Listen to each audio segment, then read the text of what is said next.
Listen close. Every word I spoke was always meant for you.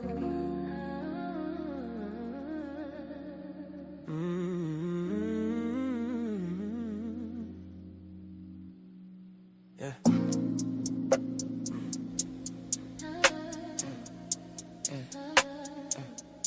Yeah.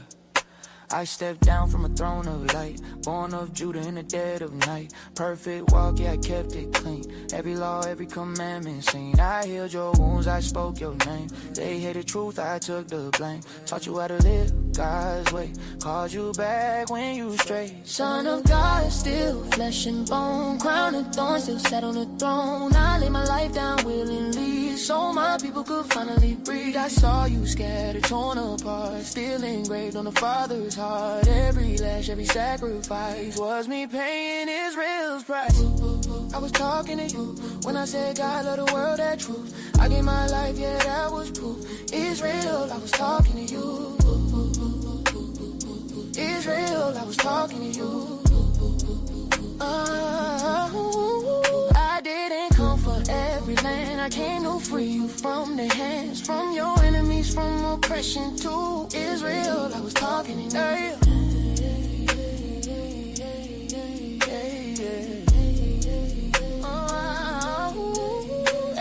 They flipped the script, they changed the frame, tried to erase your blood and name. But I know who I was sent to save. Lost sheep, walking foreign ways. 12 tribes scattered worldwide. Still hear my voice when I call you mine.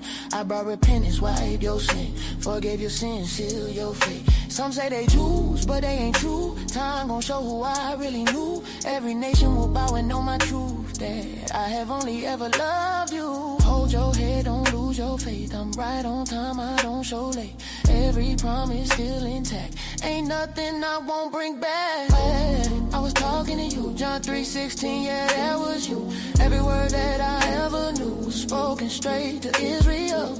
I was sent for you alone, from captivity to the throne. I never loved another same. Israel, remember your name. New Jerusalem, coming down, holy city, righteous crown. 12 gates standing side by side, every tribe name carved inside. No more fear, no more tears, no more change from former years. What was stolen, I restore. You won't be low no more. Those who ruled you unjustly before will recognize what I ordained. Yeah, order restored, balance made. My people honor no more shame. I scatter you, but I never let go. I marked your mind before the world said no. I'm coming back to gather you from every nation, every view, bring you home where you belong. Israel, stay strong. Heaven's promise never fails. I know you well.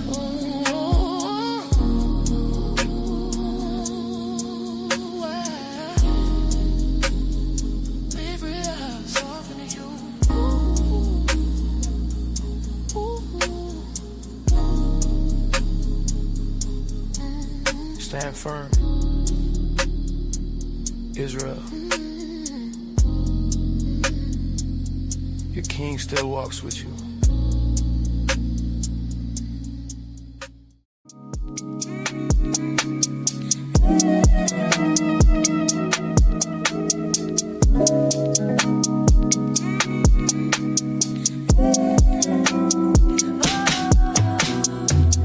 Can't nobody move like us. Can't nobody move like us. Can't nobody move like us. Can't nobody move like us. Can't nobody move like us. Can't nobody move like us. Can't nobody move like us. Can't nobody move like us. Can't nobody move like us. Can't nobody move like us. People. Can't nobody move like us. Can't nobody move like us. People. Can't nobody move like us. Can't nobody move like us. People. Can't nobody move like us. Can't nobody move like us. I know you heard what the pastor say. Better get the truth when you pass away. We can see the booths in the masquerade. Standing in the booth made of grass and hay. Strapping on the boots on the Saturday. Gathering the troops for the black and Asiatic indigenous people that was sacked by Spain. Now you know the language of your masters. Now you trying to buy up all your masters. Now they got your women while you master. Now you throwing kiddies in like Astor.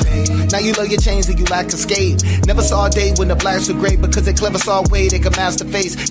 If not them, then the facts are racist. Look at my back, never back to basis, I'm gone. Can't nobody move like us. Can't nobody move like us. Can't nobody move like us. Can't nobody move like us. Can't nobody move like us. Can't nobody move like us. Can't nobody move like us. Can't nobody move like us. Can't nobody move like us. Can't nobody move like us. Can't nobody move like us. Can't nobody move like us. Can't nobody move like us. Can't nobody move like us. Can't nobody move like us. Can't nobody move like us. Methamphetamines in your veins. Couldn't see the spirit, so you ran into the pain. Couldn't fly with spirit, so you landed in the plane. With a liquor in the pills and the women give you gain. Running from the father, but he calling your name. Run a little farther and you right back at the same. Nobody ever taught him that it's never gonna change. Till he turn back to the east, never go back to your ways. Used to feel like the bag could save me. Used to smoke trees and relax, but lately I really found peace when I passed the bacon. And I live by these things, so I passed the bacon. In the word, not Pastor Mason. Not led by God, most pastors Masons. Most pastors faking, no paths are vacant. No classes to show those masters Nathan on God. Peculiar people, peculiar people. Peculiar people, peculiar people. Peculiar people, peculiar people. Big Jew. Peculiar people, peculiar people. Can't nobody move like us. Can't nobody do it like us. They ain't really brewing like us. Who would've ever thought it'd be us? Cause they ain't been through it like us. They don't keep the law like us. They ain't outlaws like us. They ain't strong like us. On the block like us. Giving hope to the community. Kill the separation, we just focus on the unity. Every 7 standing on the corner with the KJV. We don't even need a bunch of brothers, give me 2 or 3. Give me 20 minutes and I'll teach you your identity. Keep an open mind and listen up and maybe you will see. Ooh, these are the nations, they want your salvation. They don't give a damn about what we've been through. They would not tell you the chosen is you. So come follow me, I'll teach you how to move. Peculiar people, peculiar people. Peculiar people, peculiar people. Peculiar people, peculiar people. Peculiar people, peculiar people.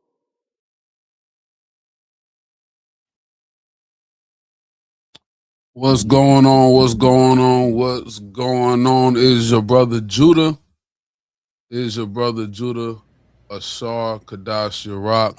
I got my brother with me. What's going on, Doc? What's going on? This is Soldier Natty Yav in the building. How's everybody doing? All right. So, with that, man, I'm not even gonna hold y'all long. It's new moon. Y'all enjoy y'all family. It's only 4 of us up here right now, but that's how it goes when it's a presentation. All right. Of course, it's the new moon. I'm not going to bore the people who always is up here with the whole new moon lesson, but we will get a couple precepts real quick that we always get. You ready, Nadia? Another one. Fire him away. Get me the book of Psalms, chapter 81, verse 3. Can I be heard? Khan, you can. It's the book of Songs, chapter 81, starting at verse 3, and it reads, Blow up the trumpet in the new moon, and the time appointed on our solemn feast day. Mm-hmm. Verse 4, For this was a statute for Israel, and a law of the God of Jacob. So we are to celebrate the new moon. We got to get back to doing that.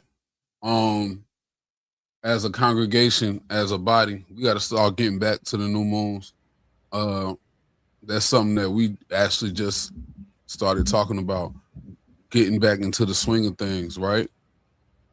Give me Ecclesiasticus Sirach 43 and verse, let's see if I want to start at the top.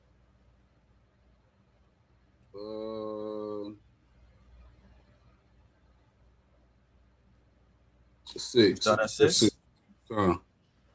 It's the book of Sirach, or Ecclesiasticus, chapter 43 and verse 6, and it reads, He made the moon also to serve in her seasons for a declaration of times and a sign of the world. Mm-hmm.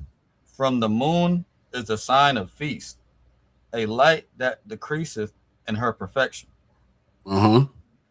The month is called after her name, increasing wonderfully in her changing, being an instrument of the armies above, shining in the firmament of heaven. Come. Right? Hold on, give me 1 second. Right? So we keep the full moon as a new moon. You have brothers who keep the sliver, you have brothers who keep the dark moon. We see this particular precept as the reason as to why we keep the dark moon as the new moon. And there's a lot of different sources that you can go into as to why a lot of different people see the dark moon as the new moon. All right. There's a light that increases in her perfection. All right. So with that being said, let's get into this, man. Nadia, let's take off the ticker real quick and pull up the thumbnail. All right. We're going to do a little presentation really quick. All right. The class title is a historical presentation. Did we build a nation or a corner? Now, the question was, the class should have actually been, are we building a nation or a corner? And by corner, I mean street corner. Did we build a nation or a street corner? Right? And you see this crazy image, AI generated image, right? That's how you know AI knows exactly who we are, right?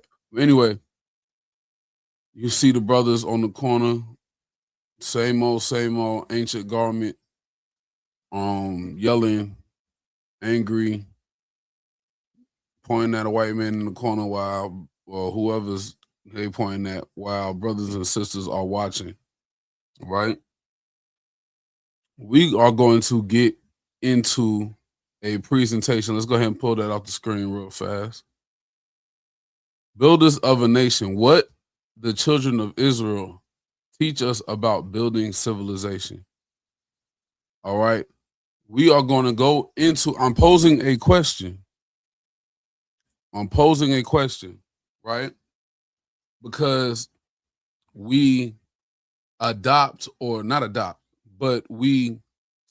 we partake in all of the things, the ancient garments. The sisters wear the nose jewels, like the Bible says, the head jewels.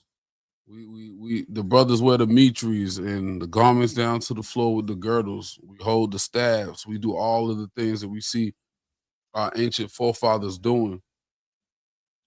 And one of the brothers on our leadership meeting the other day actually said something about doing the work. He said, we see doing the work as simply going to camp. You can be doing nothing else, but going to camp is doing the work. And that's how we look at things. So if we're not going to camp, we don't see ourselves as doing the work. And that question made me think about some things. So I put together something.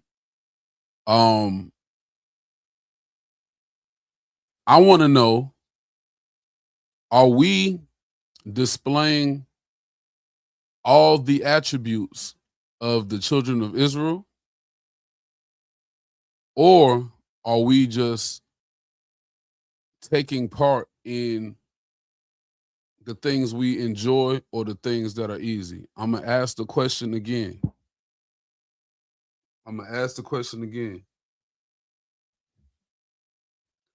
Are we displaying all of the attributes of the children of Israel that we read about in the scriptures? Or are we just partaking in the things that we enjoy, such as tabernacles, Passover, new moon feasts, Fringe Fest, for any other Israelite gathering, the garments, the Kwam Yasha Allahs, all of these things. So let's look at the scriptures and let's see, and let's just look at some history as well, and let's see if we have some things that we need to work on. Right? So let's get into it. Now, we remember Israel for its monuments. It survived, but it survived because of its systems. The repeatable, practical decisions a household could make on an ordinary Tuesday, right? So we study temples, kings, battles, borders, impressive, but none of it is reproducible by a community without land, money, or legal standing, right? What actually held instructions in the home, land and credit rules, local courts, name trades, planning habits, low cost, repeatable, portable. We're going to talk about that in a second. Now, I know this lesson is going to be boring for a lot of people. We're not talking about Esau's the devil today. We're not talking about Donald Trump and his toupee today. We're asking ourselves, while we reenact the garments and the language and the going to camp and the feasts, while we are reenacting all of those things, are we reenacting the civilization? Are we reenacting the organization? And are we reenacting the nation building that the children of Israel showed through the laws that God gave, right?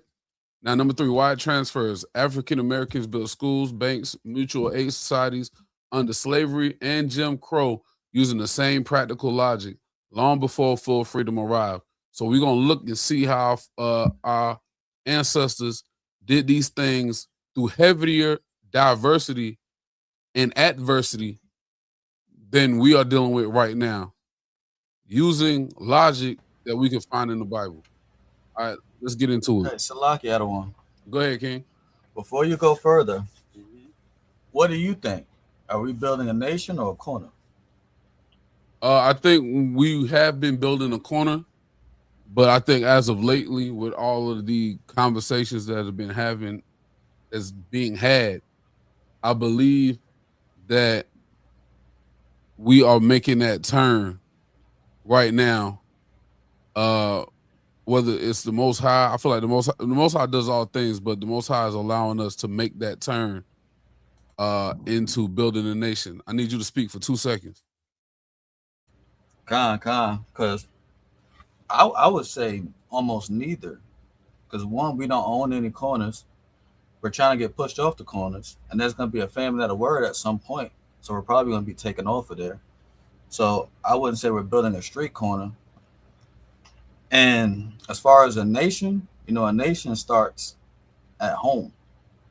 That means families. That means good marriages. That means kids coming up the correct way. And as a whole body, I don't see that. I see individual families that have that, and kudos to them for doing it the right way. But as a whole body, even just one camp in particular, I don't see it as a whole. And I think that's something we got to start at first, is in the home. You get your family right, yourself right, and your kids right, and then your neighbors, which starts the community first, and then the nation will follow. But I yield right there. Con, you know what's funny? That goes into section 1, education and literacy as infrastructure. Okay, so teach them diligently. Let's get Deuteronomy 6:6-7. I'm about to pull it up.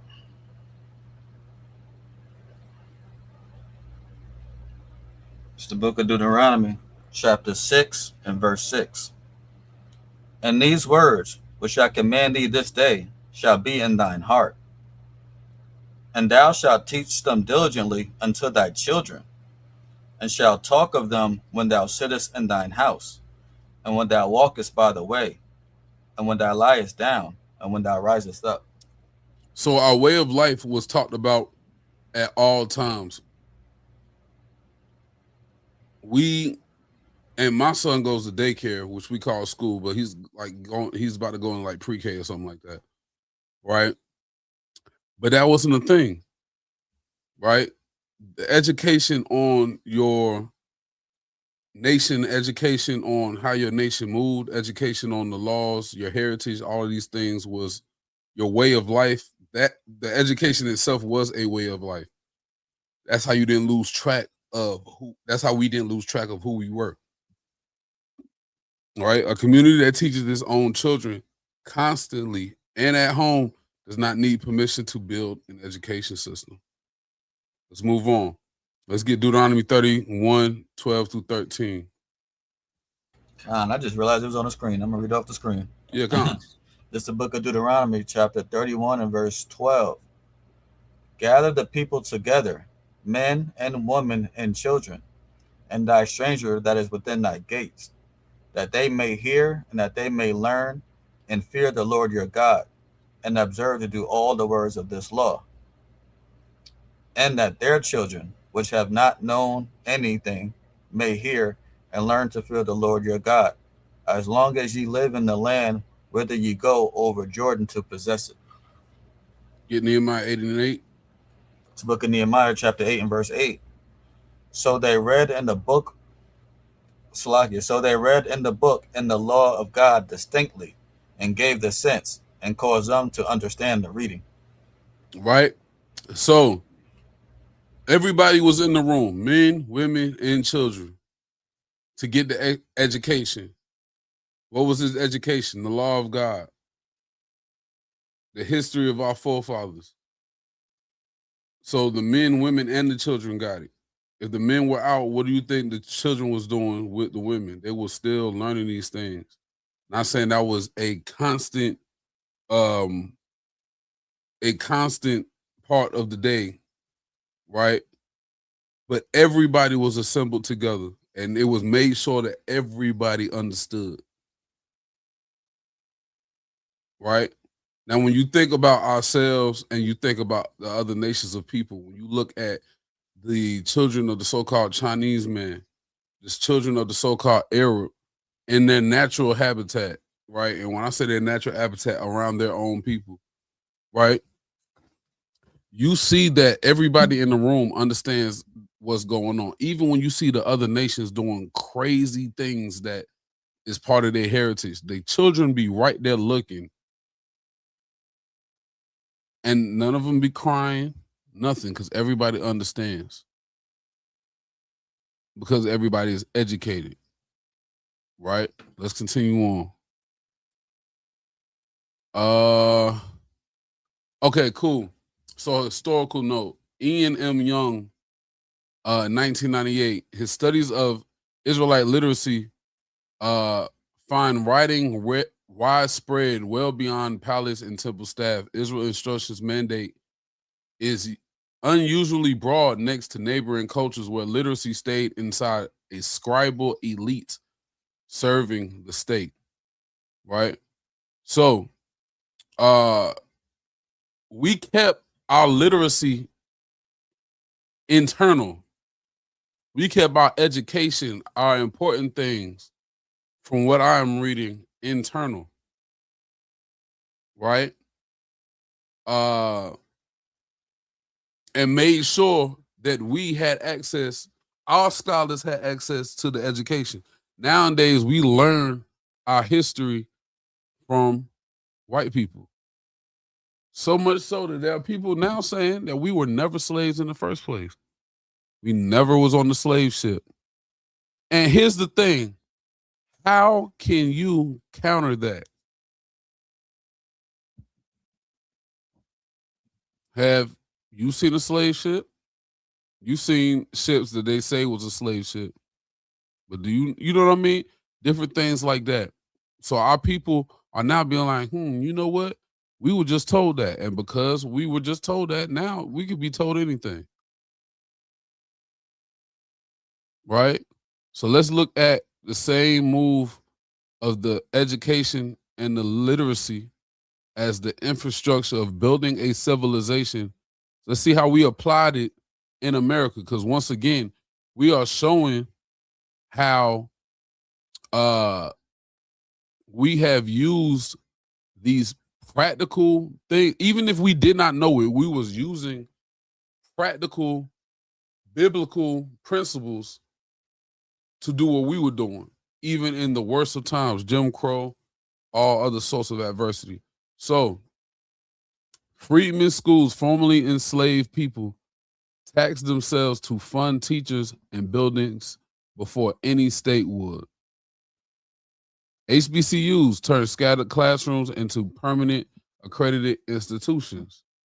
James D. Anderson documents Black Southerners as the first mass advocates of universal public schooling in the region. Probably was an accident, but we need to do some research into that, right? Because what universal public schooling is that? We need to see if that's desegregation or is it just public schooling for Black people outside of the home. Last, the household as a teaching site, reading out loud, homework tables, family libraries. Now, let me ask y'all something. For those of y'all that's not, y'all my age and older, y'all remember when you had to read out loud? Y'all remember when you had that one table you sit at? We got one in the house right now. You got that one table you sit at to do your homework, whether it was a kitchen table, whatever it might have been. In my house, at the end of the hallway, we had a bookshelf, and my daddy had the thesaurus, dictionaries, all these different types of books, history books, all sorts of stuff. In my grandparents' house growing up, they had a bookshelf as soon as you walked in the house. History books, thesaurus, and guess what I got? I need to read more of those books. But hey, you come into this truth, you learn to get a lot of books, right? Civilization building takeaway. Literacy is infrastructure. Build it in the home first, then institutionalize it. That sequence has already worked twice, right? We've seen it in the scriptures, and we've seen it in segregation. Education is still important, Israel. Children of Israel, education is still important. I'm learning that now in the business sector, in my personal life. Hey, listen. We definitely have seen people in the truth talk down on education, talk down on home ownership. Because what's the use? And this country's going to get burnt up anyway. It doesn't make any sense. Let me ask y'all something in the chat. There's 13 people in here. I beg of you, if you are listening to this class right now, just please take 2 seconds out of your day to answer this question. All of you. Just don't make it 1 or 2 people. I beg of you, please. Can y'all answer me a question real quick? Now, hold on. We definitely built America, just like Haitians built Haiti, Jamaicans built Jamaica, Cubans built Cuba, etc. Come on. Now let me ask y'all a question. I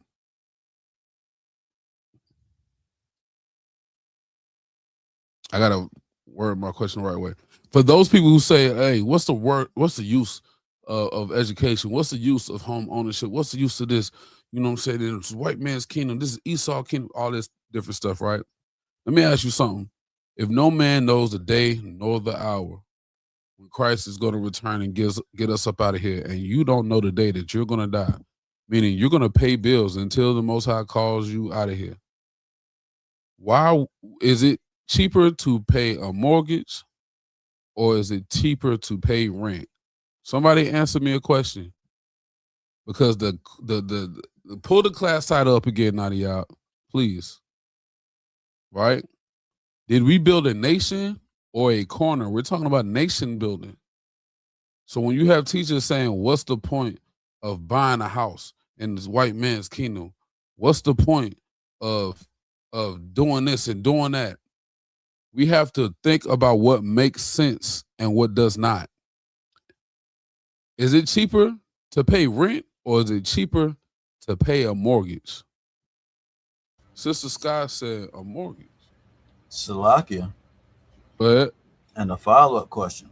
Mm-hmm. Can you pass down a rent or can you pass down a mortgage? Ooh. You're talking about nation building. Can you pass down rent or can you pass down a mortgage? Now, Sakar lives in Cali. Let me tell you something. There's nowhere that I know of. Yeah, there's nowhere that I know of I guess, see, Cali must be the place where you might pay more in mortgage than the rent. But out here, you are paying double in rent than you are in mortgage sometimes. I lie to you not.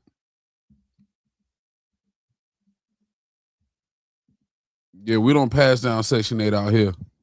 That's not how it goes, right? So let's get back to the class. Let's get back to it, right? So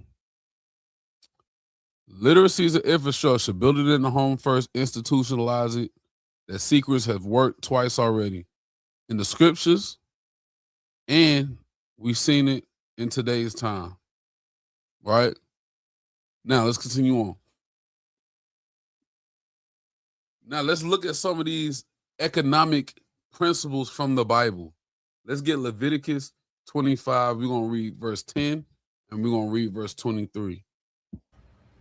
This is the book of Leviticus, chapter 25 and verse 10, and it reads, "And ye shall hallow the 15th year, and proclaim liberty throughout all the land unto all the inhabitations thereof. It shall be a jubilee unto you, and ye shall return every man unto his possession, and ye shall return every man unto his family." Jumping down to verse 23. "The land shall not be sold forever, for the land is mine, for ye are strangers and sojourners with me." Now remember, we are talking about civilization building. We ain't talking about nobody else around us. We talking about us right now. All right. So every 15th year, property went back to the household that originally held it, and land could not be sold off permanently. Right. So in practice, a sale was a lease with a hard expiration date. So bad decades cannot be a permanent dispossession. Design ownership, so a single generation cannot lose it forever. Now I'm gonna ask y'all a question. Let's see if anybody is thinking about what this reminds y'all of that you can use in today's time to protect an asset such as land. Anybody got an answer?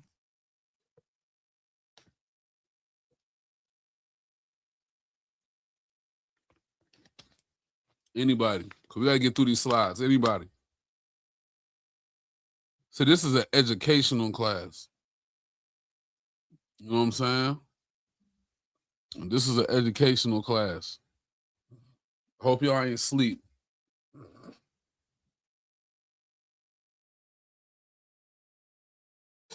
How many of y'all heard of a trust before? He said, say it again, my bad. The question was, what we just read on the screen, protection of assets. What do we see that we could use today that could protect assets that we or help protect us from losing certain assets in the family? So things are passed down through generations. A trust.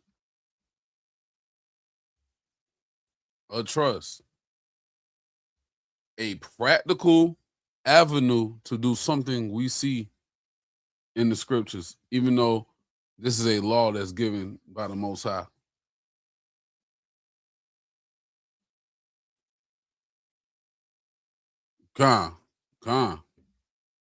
Right?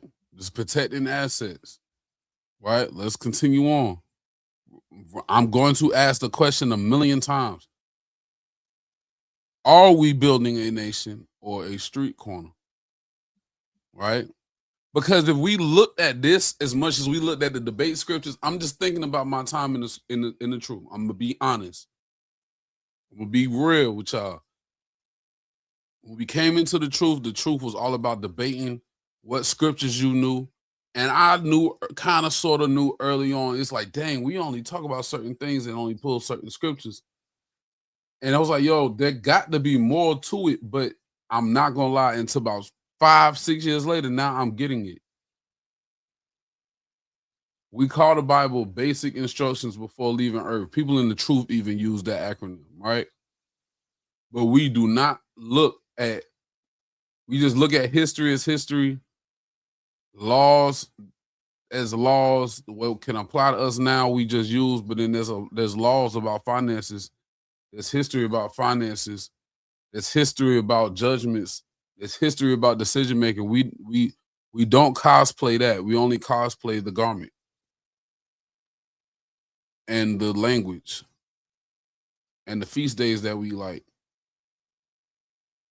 And saying Kwam Yasha Allah and the white man is the devil. That's the part we like. And that's the part we study. And we study for that.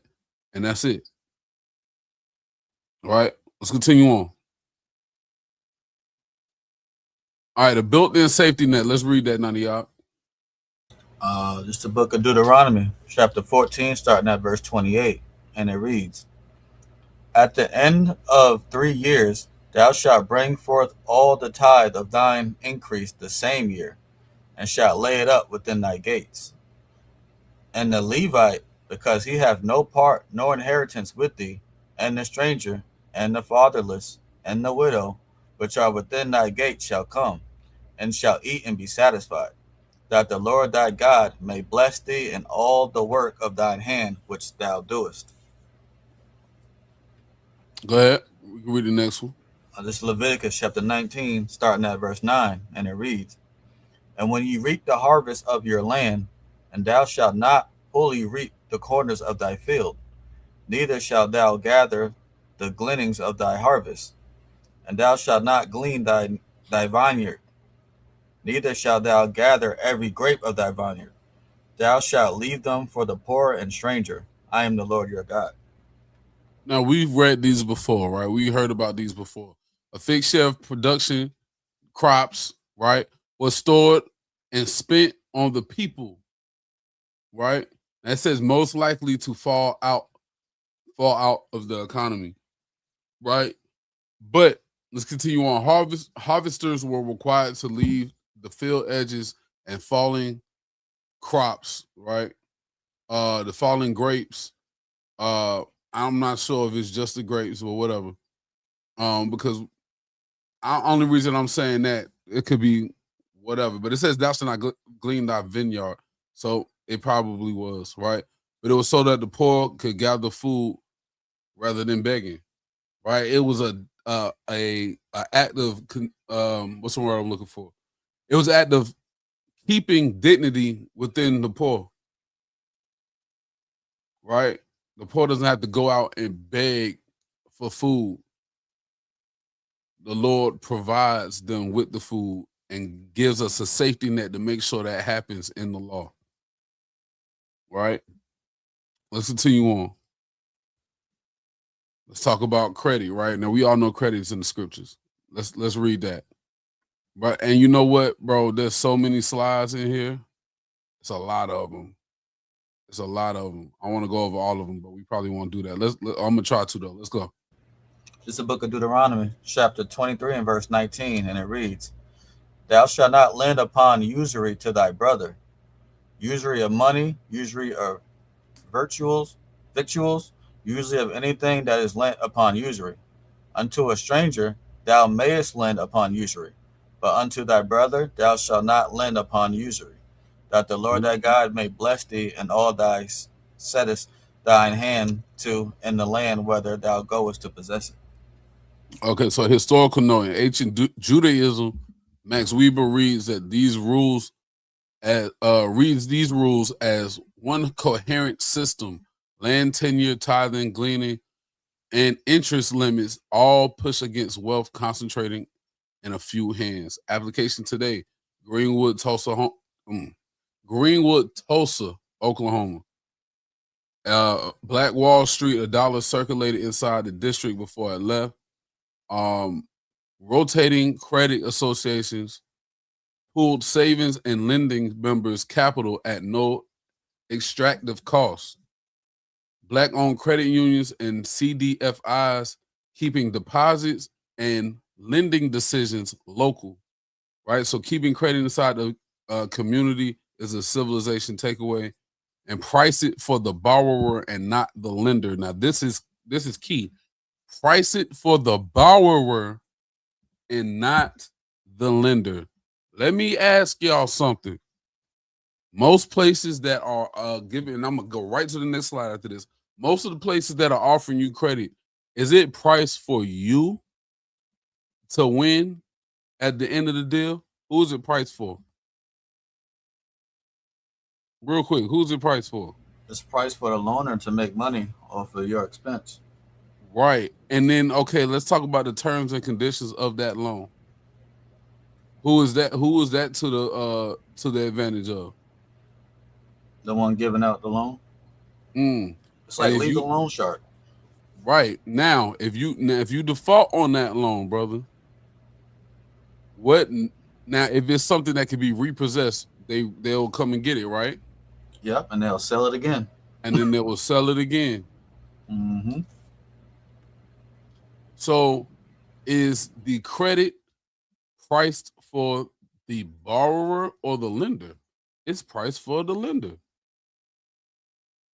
The Bible speaks specifically against that, but we see how Esau's kingdom is set up to where it's priced for the lender, especially with the worst credit that you have. Right? Let's continue on. Now let's talk about government. Let's talk about government within our civilization. Judges in every gate. Let's read that. It's the book of Exodus, chapter 18, verse 21. Moreover, thou shalt provide out of all the people able men, such as fear God, men of truth, hating covetousness, and place such over them to be the rulers of thousands and the rulers of hundreds, the rulers of fifties, and the rulers of tens. Hey man, if you still listening, can I get a con in the chat real quick? A con in the chat, and I need y'all to like this because these are the type of conversations that we need to be pushing. Once again, pull it up on the screen. Once again, pull the thumbnail up on the screen. This is what we're talking about. Did we build a nation or a street corner? Right? So we're asking ourselves the question, are we not even cosplaying, I don't even use the word, are we reenacting, are we remodeling the image, the works of our ancestors, or are we just cosplaying the garment, the mitre, the head jewels, the nose jewels, the staffs, the language, those things? Right? So let's get back into it. In layman's terms, are you really about that life? Are we really about that life, or are we just going through the motions? Right? So judges in every state, right? We were supposed to have rulers of thousands, hundreds, fifties, tens. I thought about this earlier and I was like, dang. So it don't matter how small your congregation is. If you got 10 brothers, somebody should be over these 10. And when you get to 20, somebody else should be over those 10. Right? Continue on. This is the book of Deuteronomy, chapter 16 and verse 18, and it reads, Judges and officers shalt thou make thee in all thy gates, which the Lord thy God giveth thee, throughout thy tribes, and they shall judge the people with just judgment.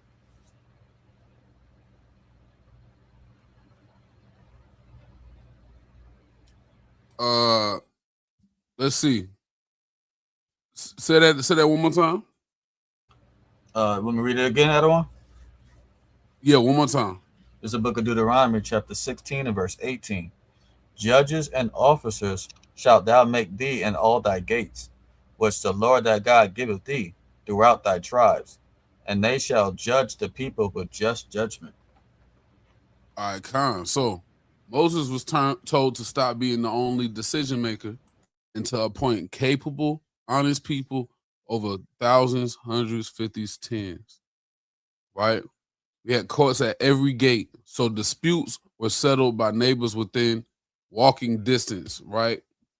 So, the authority has to be down to the smallest unit, meaning, right? We don't have, let's use an example of this government. When Lil Ray steals something from the corner store with Lil Pookie and them, does Donald Trump handle that? No. Your local police handles that. right? When let's see, when I'm trying to think of another authority figure, right? Salakia. Go ahead. Even in corporate and the military, they'll say you handle things at the lowest level. Because if it get too high, it's gonna roll downhill bad. And it's a waste of time. Mm-hmm. It's a Poor waste of management. time, right? So the scriptures is teaching delegation. Delegation. Everybody has a role in the kingdom. Everybody has a role. Everybody does something, right? Uh, let's see. Norman K. Gottwald from in the Tribes of Yahweh describes early Israel as a decentralized federation of tribes and extended households, deliberately organized without a central monarchy or standing bureaucracy, resilient precisely because authority was distributed. Distributed. Excuse me, I can't read it there. Right. So it said that we as a people were resilient because authority was distributed, meaning delegation. We had power in delegation, right? Application today, the Black church and civic associations functioning as courts, mediators, and mutual guarantors when public institutions were closed or hostile. Block clubs, tenant councils, and neighborhood associations resolving disputes before they escalated. This is in our own community. Now, we're not talking about in the suburbs of, when you're mixed in with Charlie and Zing Lao, who went to college out here, but he's from China, and y'all all in the same neighborhood. We're not talking about that. We're talking about amongst our own selves. Rules of 10 as a leadership pipeline. Give a new leader 10 people, then 50, then 100. Right? Solve problems at the lowest possible level, like Nadia said, and treat small assignments as leadership training rather than busy work. Right? And these are just applications that we could take away from what we've seen that the children of Israel built by doing things that we overlook as small. All right. Now, craftsmen called by name. Let's read that. This is the book of Exodus, chapter 31 and verse 2. And it reads, I have called my name Bezalel, Bezalel, the son of Uri, and the son of Hur, of the tribe of Judah. And I have filled him with the Spirit of God, in wisdom, and in understanding, and in knowledge, and in all manner of workmanship, to devise cunning work, to work in gold, and in silver, and in brass, and in cutting of stones, to set them, and in carving of timber, to work in all manner of workmanship. And I, behold, I have given with him, I don't know how to say that name, Aholiab, Aholiab, the son of that brother. I'll wait for you to fill in the blank. Ahisamach. Ahazamach, of the tribe of Dan, and in the hearts of all that are wise and hearted I have put wisdom, that they may make all that I have commanded thee. Now, brothers and sisters who've been in the truth for a minute, y'all already know we got brothers like, hey, yo, who makes the fire garments? We got about 2-3 brothers and sisters we probably can go to for that, right? Who makes Demetrius? You be having 2-3 brothers and sisters you can go to for that. Who sews fringes? We got 2 or 3 brothers brothers and sisters you can go to for that, right? Yo, who makes the fire staffs? You got about 1 or 2 brothers you can go to for that. Who that sister who got the Israelite jury? You got about 37 sisters you can go to for that. Right? Who made the t-shirts? You have 153 people you can go to for that. I'm one of them. Right? We got all of these things that are good to do for the culture. But let me ask y'all something. And I know there's 12 people watching and only 3 people are answering.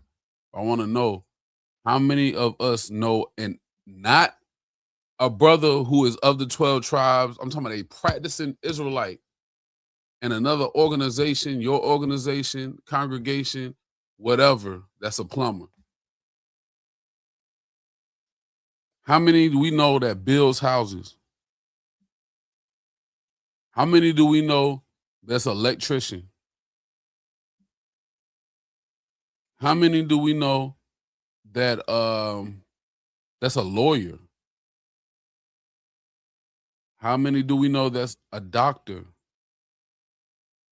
Therapist of any sort, any type of therapy, physical, behavioral, cognitive, speech.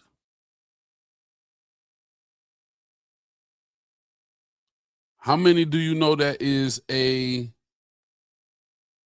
judge, police officer, somebody with some type of credibility within the civilization that we could call on for certain things? Sister Gilchrist said, my daughter, all praises for that. What is she? We need to put that in the chat, right? But we don't have a lot of these things that we know of within the community. And the crazy thing is, we probably have a lot of them. They just work. They don't work for themselves, or they don't promote their work, whatever it is, right? But we supposed to know these people. On the screen, we have 2 QR codes, right? I think we have a directory of our own. I'm going to find it and put it out. But we have, you can use your camera on the screen right now, and look at these directories, right? So supportblackowned.com is a searchable directory of black-owned businesses and tradespeople, including electricians, plumbers, HVAC contractors, by location. The next QR code is blackownedcity.com, a free nationwide directory to find black-owned businesses and trades near you, right? So this is, I put these on the screen as an example, though. I put these on the screen as an example how we can apply this in today's time. We can apply this right here in today's time. When we trying to build a school, there's no reason why we can't be like, we can't put something out and say, hey, I have this lot of land. Here's the money that we working with. We need an Israelite to do our blueprint. We need an Israelite to grade the land that we have. We need an Israelite to, okay, she's a therapist, all praises. We need those, right? We need an Israelite we need a brick mason to lay the foundation of the, you know what I'm saying? Like, there's no reason why we shouldn't be able to do that, right? And we've seen that in Black Wall Street. I've talked about Black Wall Street a million times, all right? Let's get another application. Let's read this. Nehemiah 3:1. Salakia, real quick, add on. Go ahead, King. And we gotta remember, like, in captivity, and Joseph was well known. Moses was high up in another person's kingdom, and so was Daniel. And they made things happen for the nation. Just food for thought. So when people try to shut you down in this nation, that's also our captivity, we can get places and do things for our people too. This is the book of Nehemiah, chapter 3, starting at verse 1. Then Elishab, the high priest, rose up with his brethren, the priests, and they builded the sheep gate. They sanctified it, and they set up the doors of it, even unto the tower of Meh. They sanctified it, and unto the tower of Hananel. And next unto him builded the men of Jericho, and next to them builded Nachor, the son of Emery. So, historical note: William G. Deaver, Archaeology of Iron Age Judah. Deaver's excavation evidence, right? Standardized construction, planned water systems, administrative buildings point to organized, specialized labor not improvisation.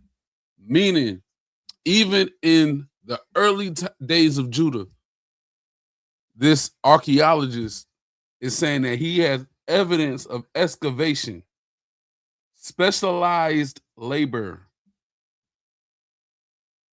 Are we cosplaying the ancient Israelites of old, or are we really tapping into the excellence that the Most High has really put in his people? Are we just so proud to say that we the children of Israel, and we so happy to call the white man the devil, that we don't care about the other stuff? Some of us are so far past that we don't even care to call the white man the devil no more, because we already know what's up. There's no point. There's no point. That's not building anything, right? Application today: apprenticeships and trade programs treated as prestige tracks, not fallbacks. Now check this out. When I was a freshman in high school, I took brick masonry. By the time I was a sophomore, brick masonry was gone.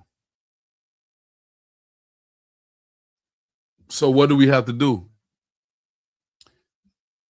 That same spring break, freshman year, my mama had a friend who was a brick mason, and she sent me to work with that dude. And I was hauling bricks while they was laying all the bricks. I thought I was gonna be able to lay bricks and build something. I was hauling bricks all spring break for a week straight.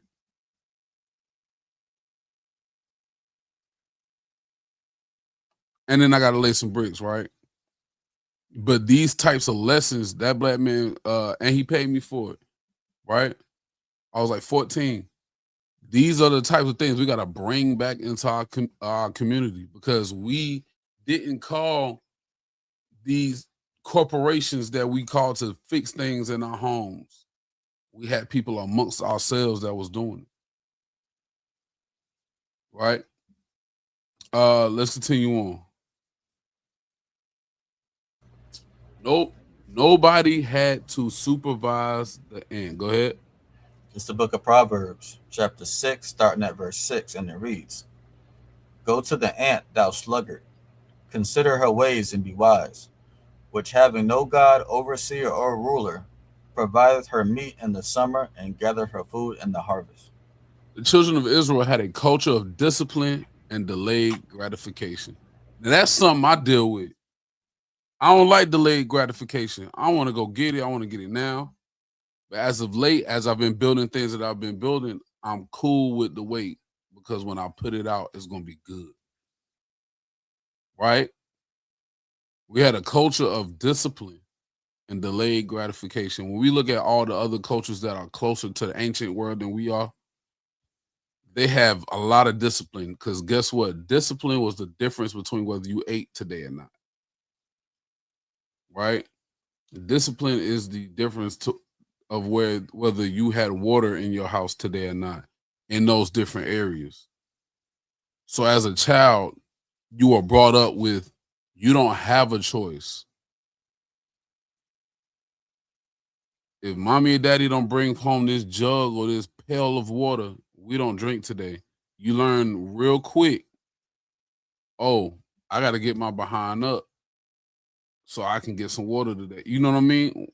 We don't have that culture anymore due to engineering, being comfortable and pacified here in America, and lack of culture within itself. We're not looking at the scriptures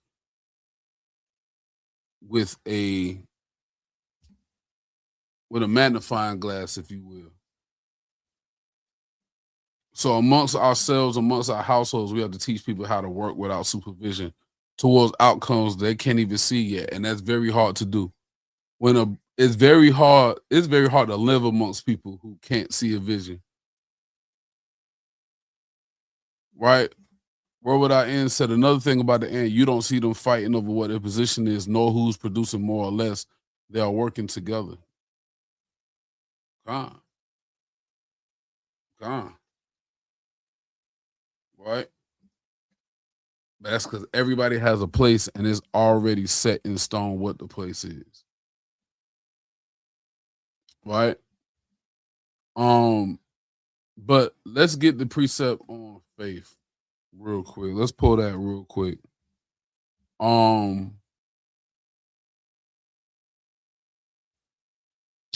Let's get Hebrews 11:1 real quick, now, y'all.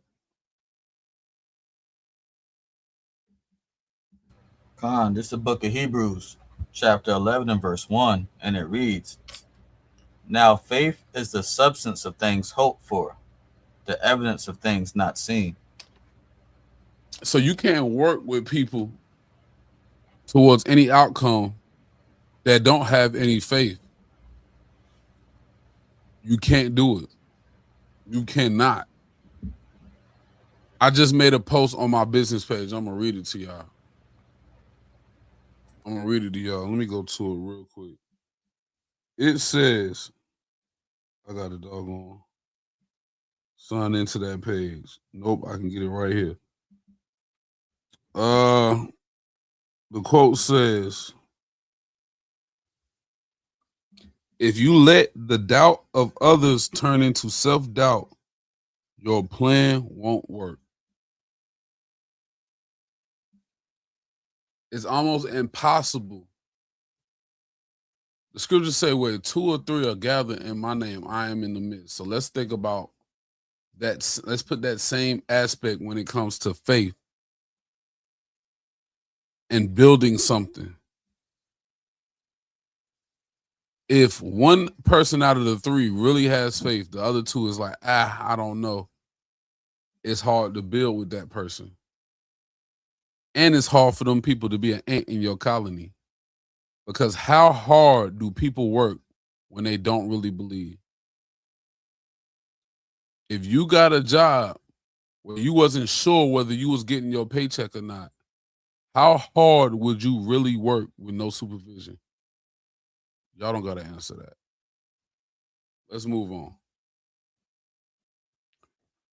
Slow money and train children. Go ahead. This is the book of Proverbs, chapter 13 and verse 11. Wealth gotten by vanity shall be diminished, but he that gathereth by labor shall increase. Mm-hmm. Book of Proverbs 21 and 5. The thoughts of the diligent tend only to plenteousness, but of everyone that is hasty only to want. Proverbs 22 and 6. Train up a child in the way he should go, and when he is old, he will not depart from it. So what takeaway? We got to make patience a taught skill. Because guess what? We talk about these trusts, right? When we talk about goals as a community, when you talk about investing, you talk about all these different things, it's a slow grind. You win some, you lose some, you have to build that back. You win again a little bit, you lose again. See, here's the thing that we have a problem with when it gets to losing. We get annoyed. When it gets to losing, we get annoyed. Why? Because we don't see what the L is. Can somebody tell me what the L is? Let's see if somebody's thinking. We get annoyed when we take a fallback because we don't know what the L is. That L? Yep. I'll let the chat answer. I was about to say it. You can tell them if they right or not. I don't see no one coming up. Yeah, y'all gotta participate a little bit more. Since the Gilchrist killing y'all. You know what I'm saying? L, since they ain't respond yet, I'll say something. The L is just a valuable lesson. Whether you learn from it or not is up to you and your mentality. Yep. The L is nothing but a lesson and an opportunity to learn. Because when I fall backwards, I learn what mistake was made and I don't make it anymore. The more you elevate, the harder your problems are going to be. It seems like we only that attribute only we only get that attribute when it comes to video games. We can take the Nintendo game, the PlayStation game, the Xbox game, the Game Boy game, the Nintendo, whatever. For some of y'all old whippersnappers in the Atari game, we can take all the Sega Genesis game. We can play all of these games from the 70s, the 80s on up. Put it on whatever it go to, story mode, whatever, level mode, whatever, arcade mode, and we accept that level 1 is going to be easier than level 2, and we accept that level 3 is going to be harder than level 2, and we accept. She said, Pac-Man. Let's talk about Pac-Man. You're on that first level, right? That first level of Pac-Man pretty easy. Ghosts ain't going as fast. It's not as many. You got a little bit more fruits out there for you to rock with.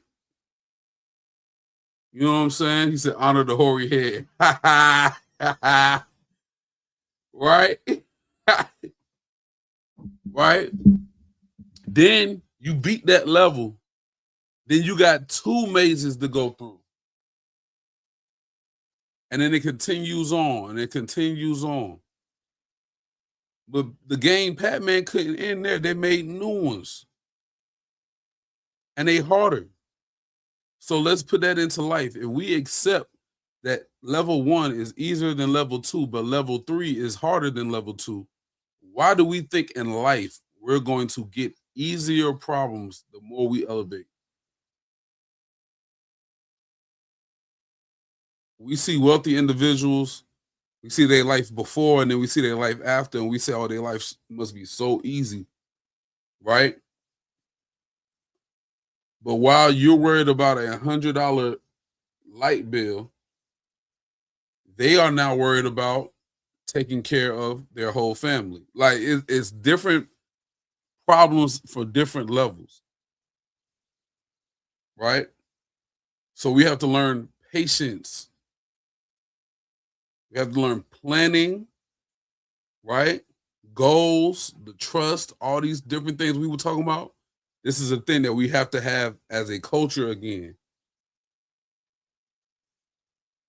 Salakia. Go ahead. This is something I just thought about. And if you realize from here on back, it was talking about leaving stuff for the poor to give them dignity and lift them up, and us all having a skill. I know in our community, when you make it out and make something of yourself, sometimes you have guilt that you made it. Mm-hmm. In their community, in the Israelite community, from the history, everyone's getting lifted up simultaneously. No one's getting left behind. There is no survival skill. So even though the system is, financial and practical, it also helps out your mind if you really look at it. But you right there. It's called survivor's guilt.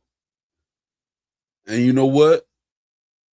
One thing you have to realize is if you make it in any way, shape, or form,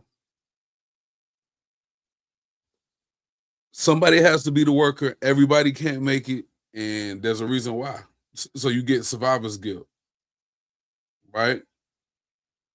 Now, let's continue on. I got a few more.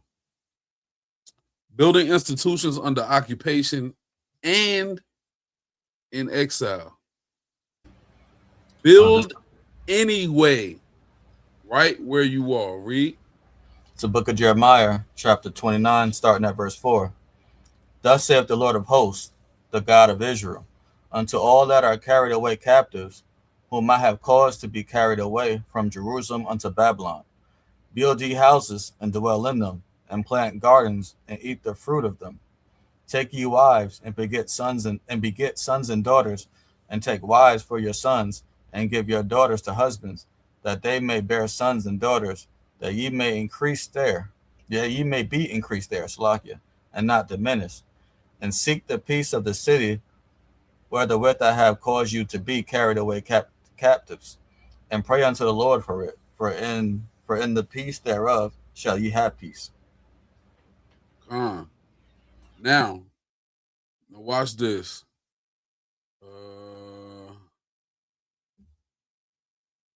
I want to read this first. Plain language. The instruction is given to captives, not citizens. Do not wait for release. Build houses, plant gardens, marry, raise children, grow in number, and work for the well-being of the city holding you, because your own peace is bound up in its peace, right? That was the whole point. But permanence is built during the captivity, not after it. But what does the word permanence mean? I'm about to let you know right now. The word permanence, hope y'all can see the screen. The word permanence is the quality or state of lasting for an indefinite time or forever. The quality or state of lasting for an indefinite time or forever. It means being stable, durable, and free from quick change. Now, I swear I want to ask so many questions.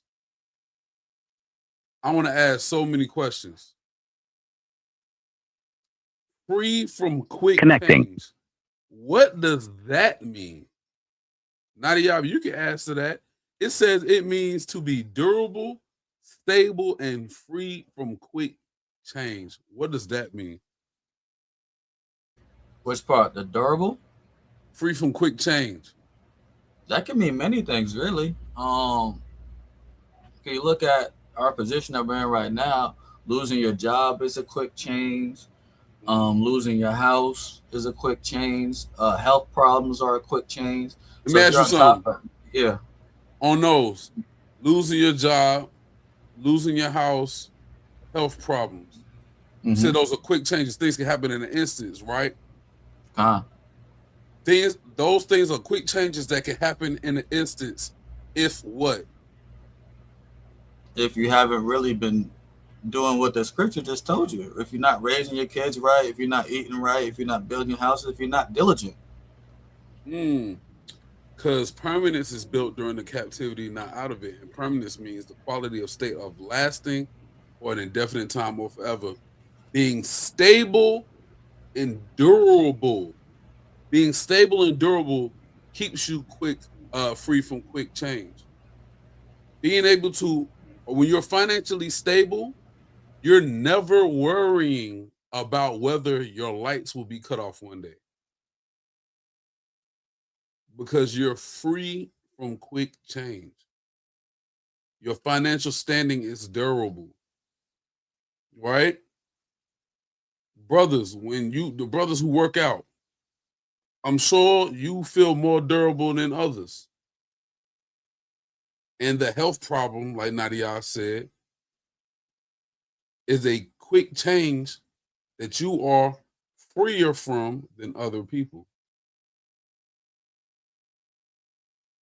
Give me Daniel 7:18 real quick. And the class ain't even over. But I have a question concerning that precept. I have a question concerning Daniel 7:18. It's the book of Daniel, chapter 7 and verse 18, and it reads, "But the saints of the Most High shall take the kingdom and possess the kingdom forever, even forever and ever." Now, let me ask y'all something. We say the scriptures are practical. And when you really study the scriptures, you see how practical they actually are. Nothing is as mystical as you think it is. Now, some things are when I say mystical, it's something, it's like, yeah, you can't fathom it. That's the Most High's work, right? But a lot of the different things that we see in the scriptures, you can find in history where the turn happened to make that prophecy come to pass.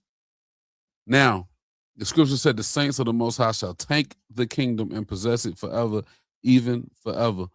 I'm trying to say this without sounding crazy.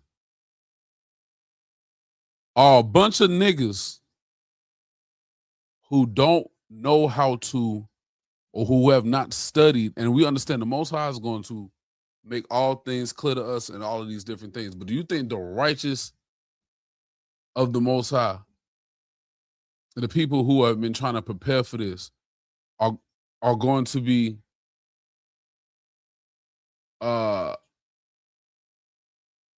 you think it's gonna be a bunch of niggas uneducated, have not practiced? Remember, we are rehearsing the righteous acts, right? So you telling me if we haven't practiced any nation building, practiced any delegation, which we read about, practiced any financial diligence, discipline, and patience, like we've talked about, practiced any generational wealth, like we talked about, you're telling me those people are going to take the kingdom?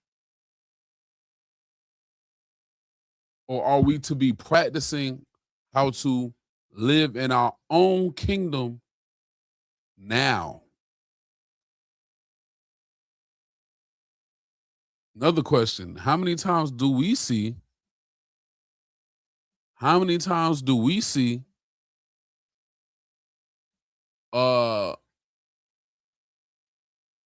Jonathan brings this up often, how we see some of our people giving honor and reverence to kings who we call great. Do you think that some of our young leaders, such as Moses, did not learn leadership capabilities in the captivity he was born in, which prepared him for what we was going to come into?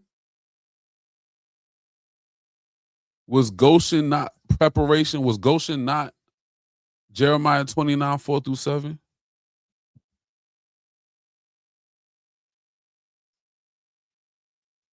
For those of y'all who have friends who don't want to listen to the Hebrew Israelites, who think we just brothers and sisters who want to scream at white people on the corner, we ain't doing nothing else, send them this video. Send them this video. Right? Let's continue on. Once again, I wanted people to think today. Right? Excel inside it, stay yourself. Excel inside it, stay yourself. We still talking about captivity here. Go ahead. It's the book of Daniel, chapter 1, starting at verse 8. But Daniel proposed in his heart that he would not defile himself with the portion of the king's meat, nor with the wine which he drank. Therefore he requested of the prince of the eunuchs that he might not defile himself. Jumping down to verse 17. Hold on real quick. So it said, it's still inside of it, stay yourself, right? He wouldn't even defile himself with the portion of the king's meat, just so he didn't defile himself. Just think about that. Stay yourself. You can still stay yourself. And see, and man, let's keep going. I'm gonna get to that point. Go ahead. Verse 17. As for these 4 children, God gave them knowledge and skill in all learning and wisdom. And Daniel had understanding in all visions and dreams. Jump down to verse 20. And in all matters of wisdom and understanding, that the king inquired of them, he found them 10 times better than all the magicians and the astrologers that were in all his realm. So, verse 17, right? Okay, verse 17. God gave these 4 children knowledge and skill in all learning and wisdom. Daniel had understanding in all visions and dreams. Right? Now, with this wisdom, he was found 10 times better than the magicians and the astrologers that was in his realm. Right? Now, excel inside. Now, it started with verse 8 because this is the same Daniel who remained himself while inside of somebody else's kingdom and excelled in it. We have a lot of doctrines that act as if we cannot excel in this kingdom. That is a lie. Once again, we have people who say that we cannot excel in this kingdom.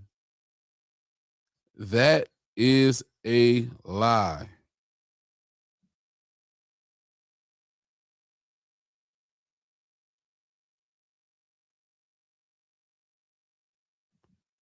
Plain language paraphrase, Daniel enters the empire's own training program, is what they called it. Refuses the parts that will erase his practice and still outperforms every specialist in his realm. Excellence inside a hostile situation or system without assimilation was the strategy. And that's what we're supposed to do. We're supposed to be children of light in the midst of darkness. Right? Civilization building takeaway. Compete at the highest level of the system that you are in while keeping the practices that makes you distinct. That's the problem that we be having in the truth. We think because the saints are going to take the kingdom, it don't matter how our children live right now. It doesn't matter how our wives live right now. It don't matter how we live right now.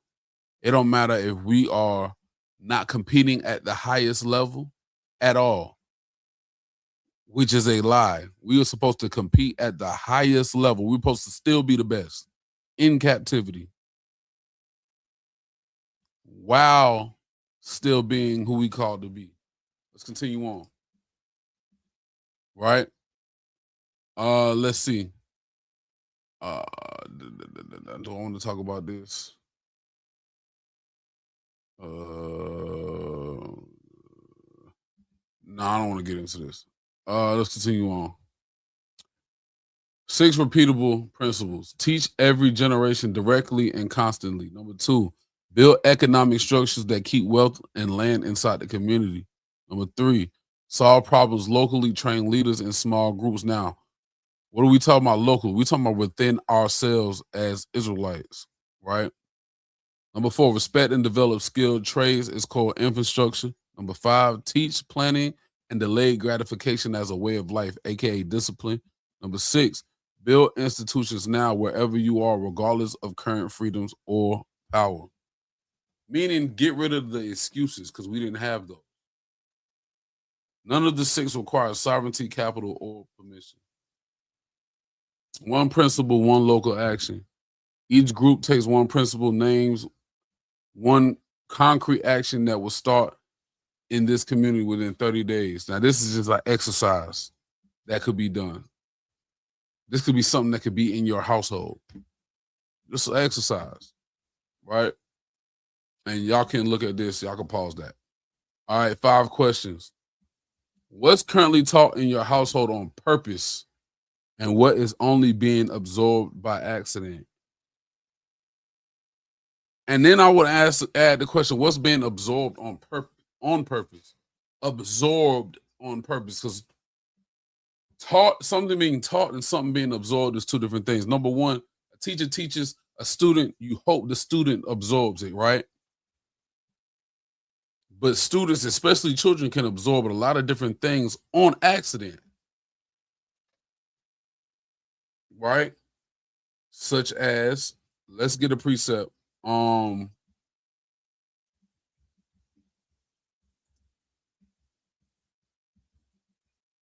Let's get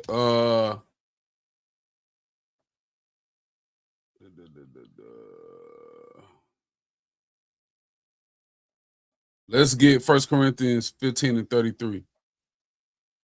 Right? We see things. What is being taught in your household? Like, what are you drilling into your children? What are you drilling into your family members who live in your household about how your house is going to run? This is the way we doing our money.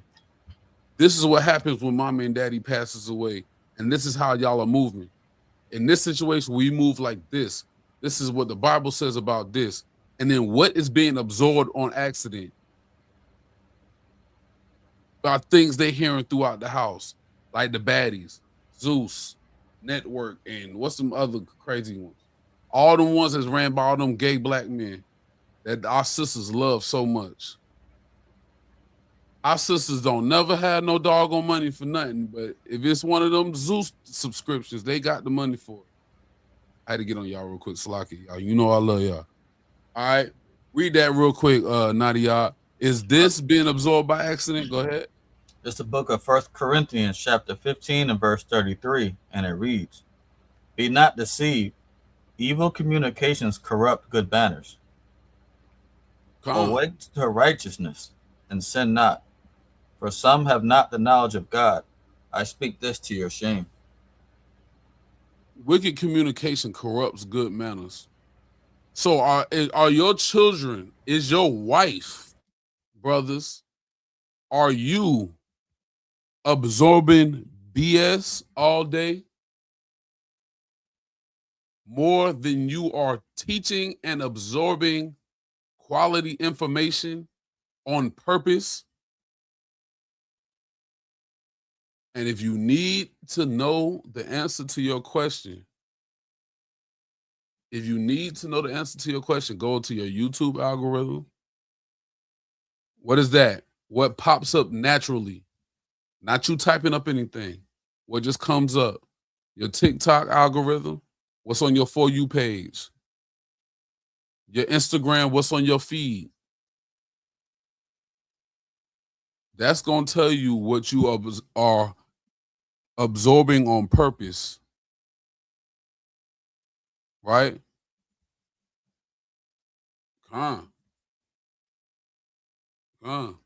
Right? Number two, next question. How many times does a dollar change hands in this community before it leaves? What would raise that number? Now, I'm going to tell y'all something. The dollar in the Hebrew Israelite community changes hands none before it leaves. Guaranteed. And I'm going to tell you why. There's not enough quality products that people actually need. You know, we got enough lying rings. We got enough Alibaba and AliExpress jewelry. I'm not trying to get on nobody. I'm still going to buy it from y'all. But we got enough of that.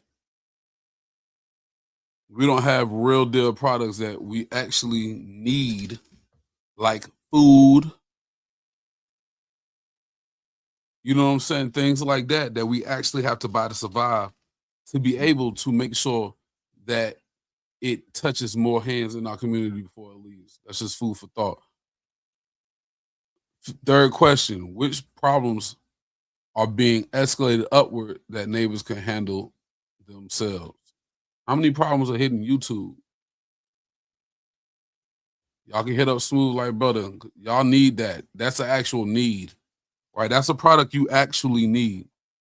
You know what I'm saying? That's a product that you actually need. Thank you, Nadia. That's a product that you actually need because y'all feet be cracked on the back. And if your feet are cracked on the back, you don't need petroleum jelly. You don't need the stuff with all of those ingredients that you can't pronounce. You need Smooth like Butter. And you can take your phone and scan that QR code and go to smoothlightbutter.com to shop with our brother Shaquat B. Judah with Smooth Like Butter. Now, back from our commercial break. Fourth question. Who are the name builders in this community, and how are we developing the next 10 builders in this community? Now, listen to that question. And Shaquat, if you don't clip that out and use it as a commercial, you're tripping. Take the voiceover. Right? Who are the name builders in this community, and how are we developing the next 10? It said assign groups of 10s. I didn't even think about it like that. Because if you have a group of brothers who are responsible for building, and you got 10 builders, you need one brother.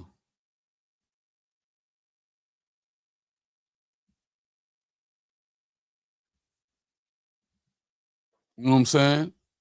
If you need a brother over those 10. If your feet look like crack, get Smooth like Butter Baccarat. It almost rhymed. It almost did. I tried. Couldn't do it. Last question. Daniel excelled inside a hostile system without losing himself. Where is that line for us, and what would we refuse? That's something we have to talk amongst ourselves about. Right? We almost done. Right? This was never about monuments, Salaki. This was never about monuments. This was about systems. Teach the children, keep wealth close, judge at your own gate, name your builders, plan past this season, and build now right where you are. Right? And y'all can pause that if you ever need the sources of anything that I quoted here today. So let's pull the thumbnail back up. So I'm gonna ask again, did we build, or are we building a nation, or are we just building a street corner? With that being said, by next week, we should have our pricing out for Tabernacles. Make sure y'all come to Tabernacles this year. We're going to have an excellent time.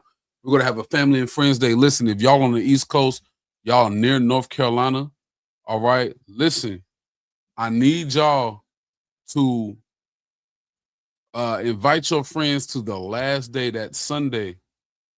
Oh, I've been giving people the wrong date. You right. All right, cool. That last day that we're there, we're gonna do a family and friends day. You invite your family, invite your friends. We're gonna be having relay races, games.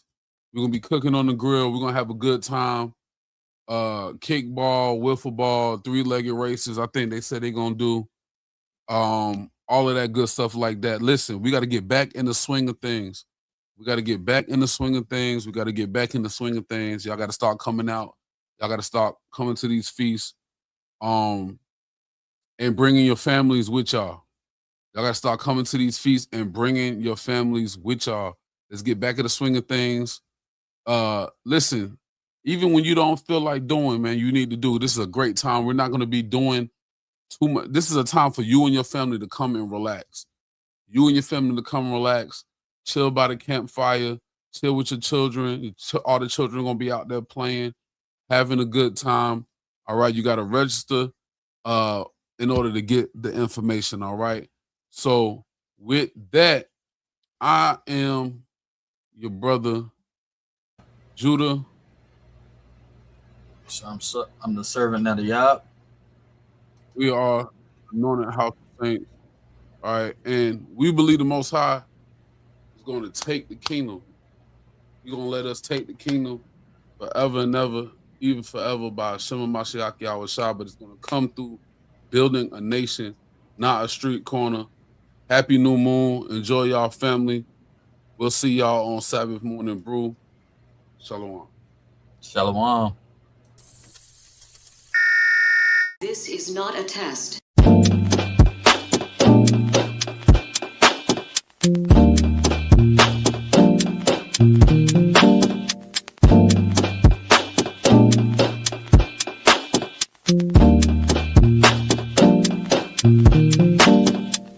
Black skin, black sauce, black Jesus, black music, black skin, black sauce, black Jesus, black music, black skin, black sauce, black Jesus, black music, black skin, black sauce, black Jesus, black music, black music, black music, black music, black